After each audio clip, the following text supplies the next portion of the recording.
ఉపాధి హామీ పథకాన్ని మార్చేస్తారా? గాంధీ పేరు లేకుండా చేస్తారా? అసెంబ్లీ సాక్షిగా కమ్యూనిస్ట్ ఎమ్మెల్యే ఆగ్రహం వ్యక్తం చేశారు.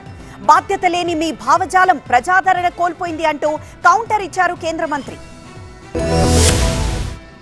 ఉపాధి హామీ పేరు ఎందుకు మార్చారో చెప్పాలని తెలంగాణ అసెంబ్లీలో కోరారు సిపిఐ ఎమ్మెల్యే కూనంనేని సాంబశివరావు. పథకానికి గాంధీ పేరు పెట్టుకోవడం నేరమా? హిందూ ముస్లింలు కలిసుండాలని గాంధీ ఆశించారని గుర్తు చేశారు.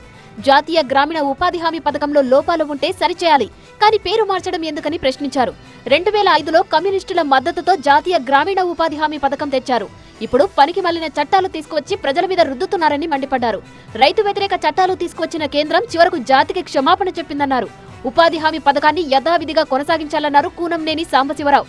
సిపిఐ ఎమ్మెల్యే వ్యాఖ్యలపై కేంద్ర మంత్రి బండి సంజయ్ మండిపడ్డారు. మోదీని ఉద్దేశించి కూనంనేని చేసిన వ్యాఖ్యలను ఖండిస్తున్నట్లు ప్రకటించారు. ప్రజాస్వామ్య అసెంబ్లీలో ఇలాంటి మాటలకు స్థానం లేదు. ఇలాంటి బాధ్యత లేని అసభ్య భాషతో కమ్యూనిస్టు భావజాలం ప్రజాదరణను కోల్పోయిందన్నారు. కూనంనేని వ్యాఖ్యలను ఆస్వాదిస్తూ స్పీకర్ నవ్వడం బాధాకరమన్నారు. ప్రజాస్వామ్య విలువలను కాపాడాల్సిన బాధ్యతను కాంగ్రెస్ ప్రభుత్వం విస్మరించి మిత్రపక్షాన్ని కాపాడుకునే ప్రయత్నం చేస్తోందన్నారు బండి సంజయ్.